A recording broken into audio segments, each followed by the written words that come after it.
Cette expression française, imagée et expliquée.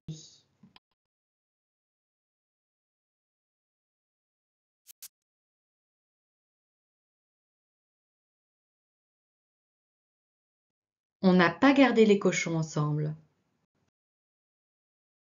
Pour signifier que l'on ne se connaît pas suffisamment pour se permettre certaines familiarités comme le tutoiement. Alors, ma belle, comment tu t'appelles? Voyons, monsieur, nous n'avons pas gardé les cochons ensemble. L'expression date de la fin du XIXe siècle.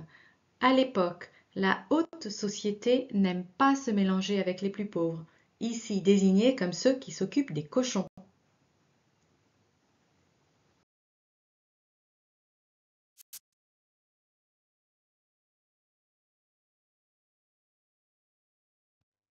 La gueule de bois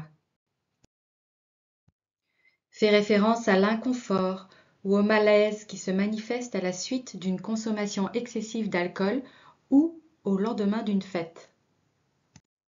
Après l'euphorie de leur victoire aux élections, ils ont réalisé l'état des finances publiques, et ça a été la gueule de bois. L'expression est utilisée depuis la fin du XVIIIe siècle pour faire référence à la dureté ressentie dans le crâne après un abus d'alcool. Pour plaisanter, ce mal est parfois désigné au Québec sous le terme faussement savant de xylostomiase, bouche de bois.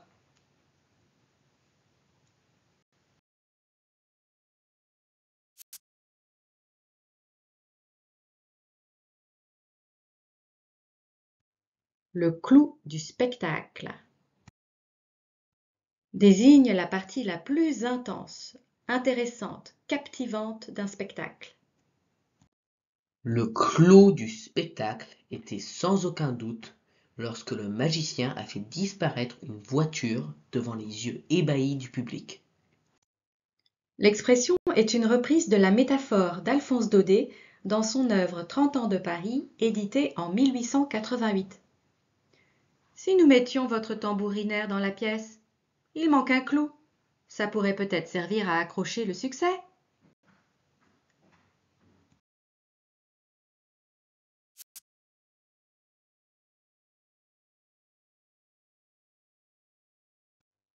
Va te faire cuire un œuf.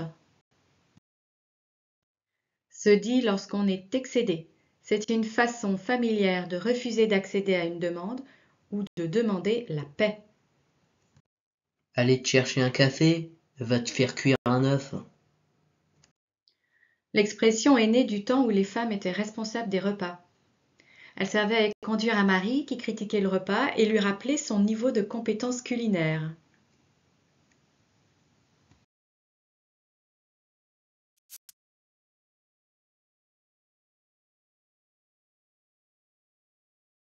Prendre avec des pincettes. Traiter avec précaution, en parlant d'une personne de mauvaise humeur ou d'informations qui restent à vérifier. Mon patron est un homme susceptible, il est à prendre avec des pincettes. L'expression daterait du XIXe siècle. Les pincettes servent à saisir des choses délicates et requièrent de la précaution.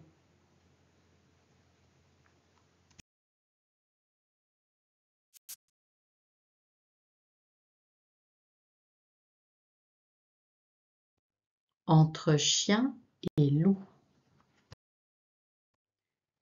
Au crépuscule, à l'heure où l'on ne discerne pas bien les choses. Le soleil se couchait et plongeait le paysage entre chien et loup. Des ombres étirées, des contours flous, une ambiance mystérieuse et un peu inquiétante. L'expression existe depuis l'Antiquité en latin et en français depuis le XIIIe siècle. Au crépuscule, le manque de luminosité empêche notamment de différencier le chien du loup, deux animaux qui se ressemblent mais qui ne représentent pas la même menace. Et la dernière,